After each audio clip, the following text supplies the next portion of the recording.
సర్వయుగాలకు సజీవుడును మన ప్రభువును ప్రియరక్షకుడునైన యేసుక్రీస్తు ప్రశస్తమైన నామంలో దేవుని మాటలు వింటున్న ప్రియులైన వారందరికీ నా ప్రత్యేకమైన శుభాలను వందనాలను తెలియజేస్తూ ఉన్నాను. ప్రియులరా, గతించిన కొన్ని దినాలుగా మనము అబ్రహాము గారి యొక్క విశ్వాస యాత్రను ధ్యానం చేస్తూ ఉన్నాం. దానిలో భాగంగా నేటి దినాన ఆదికాండ గ్రంథము 12వ అధ్యాయము 14వ వచనము నుండి 16వ వచనం వరకు చదువుకొని కొన్ని తలంపులను కలిసి ధ్యానం చేద్దాం. అబ్రాము ఐగుప్తులో చేరినప్పుడు ఐగుప్తీయులు ఆ స్త్రీ మిక్కిలి సౌందర్యవతి అయ్యుండుట చూచరి. ఫరో యొక్క అధిపతులు ఆమెను చూచి ఫరో ఎదుట ఆమెను పొగడిరి. గనుక ఆ స్త్రీ ఫరో ఇంటికి తేబడెను. అతడు ఆమెను బట్టి అబ్రామునకు మేలు చేసెను.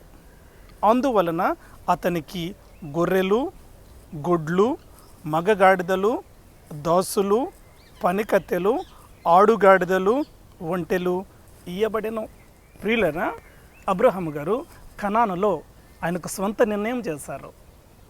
కనానులో కరువు వచ్చింది అని చెప్పేసి ఐగుప్తుకు తన ప్రయాణాన్ని కొనసాగించారు. అబ్రహాము గారి యొక్క జీవితంలో ఏ భయం అయితే వెంటాడుతూ ఉందో అదే జరిగింది. అధిపతులు వెళ్ళి రాజుతో చెప్తా ఉన్నారు, ఫరోతో చెప్తా ఉన్నారు, రాజా, ఎవరో మన దేశానికి వచ్చారు, దానిలో ఒక స్త్రీ ఉంది, ఆమె చాలా అందమైనది, అట్లాంటి ఆమె అసలు మన ఐగుప్తు దేశంలోనే లేదు అని పొగడటం ప్రారంభించారు. అయితే ఒక స్త్రీని గురించి రాజు దగ్గర పొగడడం అంటే సామాన్యమైన విషయం కాదు. ఎందుకు అంటే వారు పొగిడినట్లుగానే ఆమె ఉంటే వారికి అనేకమైన బహుమానాలు లభిస్తాయి, అది బాగానే ఉంది. అయితే వారు పొగిడినట్లుగా ఆమె లేకుంటే మాత్రము వారి ప్రాణాలకే ప్రమాదం. అయితే వీళ్ళు ధైర్యం చేసుకుని తెగించి రాజుతో మాట్లాడుతూ ఉన్నారంటే షారాయి ఎంత అందమైనదో మనం అర్థం చేసుకోవచ్చు. అయితే రాజు ఈ మాటలన్నీ విన్నాడు. పనివారిని అబ్రహాము దగ్గరికి పంపించారు. అక్కడికి వెళ్ళిన తర్వాత అబ్రహాముతో పనివారు మాట్లాడుతూ ఉన్నారు, అయ్యా, ఈమె ఎవరు? అబ్రహాం గారు చెప్తూ ఉన్నారు, ఈమె నా సహోదరి. అవునా? అయితే నీ చెల్లెలు ఫరోకి కావాలట. అట్లా అని చెప్పేసి నువ్వు ఫ్రీగా ఏమీ అవసరం లేదు, కానీ నీకు అనేకమైన గొర్రెలు, మేకలు, గొడ్లు, గాడిదలు, ఒంటెలు, దాసులు, పనికెత్తెలు, ఇదిగో వీరందరినీ నువ్వు తీసుకుని నీ చెల్లెలు మాత్రము ఫరో కొరకు ఇవ్వు అని చెప్పేసి ఆమెను తీసుకుని వెళ్ళిపోతున్న పరిస్థితుల్లో అబ్రహాము గారు ఒక్క మాట మాట్లాడలేకపోయారు. కారణం ఏంటి అంటే అబ్రహాము గారు ఏ అబద్ధమైతే చెప్పడానికి తన భార్యను ప్రేరేపించారో ఆ అబద్ధము షారాయి అబ్రహాము యొక్క నోర్లను ముయించి వేసింది. ఒకవేళ షారాయిని తీసుకుని వెళ్ళిపోతూ ఉన్నప్పుడు, అయ్యా, ఆమె నా భార్య, ఆమె నా చెల్లెలు కాదు అని చెప్పేసి అబ్రహాము గారు చెప్పారు అనుకోండి, వాళ్ళు ఏం చేస్తారో తెలుసా? అయితే నీవు మమ్మల్ని మోసం చేశావు, మొట్టమొదటగా ఈమె నా సహోదరిని చెప్పి మమ్మల్ని మోసగించావు కాబట్టి, నువ్వు మోసగాడవు కాబట్టి నీ ప్రాణాన్ని తీస్తామంటారు. అట్లా తన ప్రాణాన్ని కోల్పోవలసి వస్తుంది అబ్రాము. ఏమీ చేయలేని పరిస్థితుల్లో తన కళ్ళ ముందే తన భార్యను తీసుకుని వెళ్ళిపోతూ ఉంటే తల వంచుకొని నిశ్శబ్దంగా ఉండిపోవాల్సి వచ్చింది. శారమ్మ గారి దగ్గరికి వెళితే తన భర్తకు విధేయురాలైన శారమ్మ గారు తన భర్తకు మాట ఇచ్చింది. ఆ మాట చొప్పున తన నోరు మూసుకొని ఒక్క మాట కూడా మాట్లాడకుండా రాజుభటులు తీసుకుని వెళ్తూ ఉంటే వారి వెంట వెళ్ళాల్సిన పరిస్థితి. ఏ అబద్ధమాడి వారి యొక్క ప్రాణాలను కాపాడుకోవడానికి అబ్రహాము గారు ప్రయత్నం చేశారో, ప్రణాళికను సృష్టించారో, ఆ అబద్ధము వారి జీవితంలో సమాధానం లేకుండా చేసింది. మనం ఆలోచన చేయగలిగినట్లయితే ఈ ఒంటెలు, మేకలు, గాడిదలు, గొర్రెలు, ఈ దాసులు, పనికెత్తెలు వీళ్ళందరినీ చూసి శారమ్మ గారు లేకుండా అబ్రహాము గుడారంలో సంతోషంగా సమాధానంగా జీవించగలరంటారా? అది సాధ్యం కానే కాదు. నేటి వరకు గుడారాల్లో జీవిస్తూ నేటి దినాన్న అంతఃపురంలో అడుగుపెట్టిన శారమ్మ గారు అబ్రహాము గారు లేకుండా ఆనందంగా జీవించగలరంటారా? సాధ్యం కానే కాదు.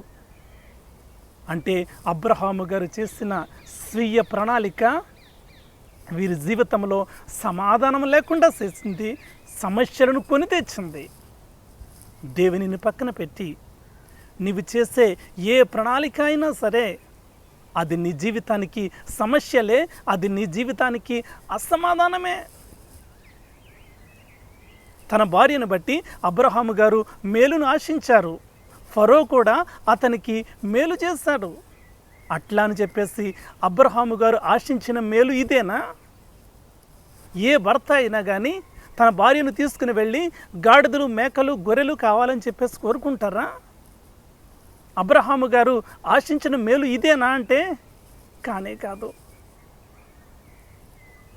అబ్రహాము గారు చేసిన స్వంత నిర్ణయము ఎంత భయంకరమైన పరిస్థితులను కొని తెచ్చింది. ఒక్క మాటలో చెప్పాలంటే ఈ గొర్రెలు, మేకలు, గొడ్ల కోసము అబ్రహాము గారు తన భార్యనే అమ్మేసినట్లయింది కదా. తన కళ్ళ ముందు రాజభటులు తన భార్యను తీసుకుని వెళ్తూ ఉంటే ఒక్క మాట మాట్లాడలేని దయనీయమైన స్థితిలోనికి అబ్రహాము గారు చేసిన స్వంత ప్రణాళిక ఆయన నెట్టేసింది కదా. తన పనివారు కూడా అందరూ కూడా అబ్రహాము గారి కళ్ళెదురు తన భార్యను తీసుకుని వెళ్ళిపోతూ ఉంటే వాళ్ళేమనుకుంటున్నారు? దీనికోసము ఈ ఆస్తులు అంతస్తులు చూసుకొని అబ్రహాము గారు తన భార్యను ఇచ్చేశారా అనే తలంపు వాళ్ళ హృదయంలో పుట్టదంటారా? ఆయన చేసిన స్వీయ ప్రణాళిక అతని జీవితంలో సమాధానం లేకుండా చేసింది. అంతఃపురంలో ఉన్న శారమ్మకు సమాధానం లేదు, గుడారంలో జీవిస్తున్న అబ్రహాము గారికి సమాధానం లేదు. దేవుని విడిచి నువ్వు చేసిన ఏ ప్రణాళికైనా నీ జీవితానికి సమాధానం ఇవ్వదు. ఇంత జరిగినా కానీ అబ్రహాము గారు బలిపీఠం కట్టారా అంటే లేదే. ప్రార్థించినట్లుగా అక్కడ వ్రాయబడిందా అంటే లేదే. కారణం ఏంటి? ఎప్పుడైతే నువ్వు లోకంలో జీవిస్తూ ఉన్నావో లోకము నిన్ను దేవునికి దూరం చేస్తూ ఉంది. దేవుని దగ్గరికి రావడానికి సిగ్గుపడేటట్లు చేస్తూ ఉంది. తద్వారా లోకం తన లక్ష్యాన్ని నెరవేర్చుకుంటూ ఉంది. ఐగుప్తులో అడుగుపెట్టినప్పటి నుండి తిరిగి కనానుకు వెళ్ళే వరకు అబ్రహాము గారు బలిపీఠము కట్టలేదు, ప్రార్థించలేదు. ఐగుప్తు అనే లోకంలో జీవిస్తున్న నీకు దేవుని సమీపించడానికి ధైర్యం చాలదు, ప్రార్థించడానికి ధైర్యం చాలదు, ఆరాధన బలిపీఠం కట్టడానికి ధైర్యం చాలదు. అబ్రహాము గారు ఇదే పరిస్థితుల్లో కొట్టిమిట్టాడుతూ ఉన్నారు. తన భార్యను తీసుకుని వెళ్ళిపోయినప్పటికీ కూడా దేవుని సన్నిధిలో ప్రార్థించిన అనుభవంలో అబ్రహాము గారు మనకు కనబడటం లేదు. దేవుని మాటలు వింటున్న ప్రియులారా, ఎట్లా ఉన్నాయి మన జీవితాలు? అబ్రహాము గారు చేసిన సొంత నిర్ణయము. అబ్రహాము గారు గొప్ప విశ్వాస వీరుడు, దేవుని చేత ఏర్పరచబడిన వాడు. అట్లాంటి ఆయన స్వంత నిర్ణయం చేశారు. స్వంత నిర్ణయం చేసి అది ప్రాణాల మీదకి తెచ్చుకున్నారు. తన ప్రాణమంటూ కాపాడబడింది, అయితే దానిలో కూడా స్వార్థమే కనబడుతూ ఉంది. తన ప్రాణాన్ని రక్షించుకోవడం కోసము అబ్రహాము గారు తన భార్యను బలి చేసినట్లయింది. ఎందుకు అంటే దేవునిని కాదని, దేవునిని ప్రక్కన పెట్టి నువ్వు చేసిన ఏ నిర్ణయమైనప్పటికీ కూడా అది నీ జీవితానికి అసమాధానమే. దేవుని మాటలు వింటున్న ప్రియులారా, ఒక్కసారి మనల్ని మనం పరిశీలన చేసుకుందాం. ఎట్లా ఉంటున్నాయి మన జీవితాలు? దేవునిని కాదని సొంత నిర్ణయంతో, సొంత ప్రణాళికతో నీ వేసే ప్రతి అడుగు కూడా నీ జీవితానికి సమస్యలనే కొని తెచ్చిపెడుతుంది తప్ప నీ జీవితానికి సమాధానము రానే రాదు. అబ్రహాము గారికి ఫరో అనేక రకాలైన ఆస్తులు, అంతస్తులు ఇచ్చాడు. కానీ సమాధానాన్ని మాత్రం ఇవ్వలేదు. ఆ సమాధానము ఎక్కడ దొరుకుతుంది అంటే నీ ప్రియరక్షకుడైన యేసయ్య చెంతే దొరుకుతూ ఉంది. ఈ లోకంలో నీవు అన్నీ కలిగి ఉండి ప్రభువు లేకుండా ఉంటే, ప్రభువు చేతిని విడిచిపెట్టేస్తే నీ జీవితానికి సమాధానము లేదు. దేవుని మాటలు వింటున్నా నీవు దేవుని చేయి విడిచిపెట్టి నీ సొంత మార్గంలో నువ్వు సాగిపోతున్నావేమో. ఆ మార్గము నీ జీవితానికి సమస్యలే తప్ప, శోధనలే తప్ప, అసమాధానమే తప్ప నీ జీవితానికి సమాధానం ఇవ్వలేవు. ప్రభు చెంతకు తిరిగిరా, ఆయన కాపరత్వంలో నీవు ఉండు. ఆయన వెంటే నడిచిపో గమ్యం చేరే వరకు. అట్టి రీతిగా మన జీవితాలను సిద్ధపరచుకుందాము. అట్టి కృపా ధన్యత ప్రభువు మనకు అనుగ్రహించునుగాక. ఆమేన్. జీవంగులనైనా పరిశుద్ధుడా, నీ పరిశుద్ధమైన పాదాలకు వందనాలు, స్తుతులు, స్తోత్రములు చెల్లిస్తూ ఉన్నాను బాబు. మహోన్నతుడా, నీ నామాన్ని హెచ్చిస్తూ ఉన్నాను.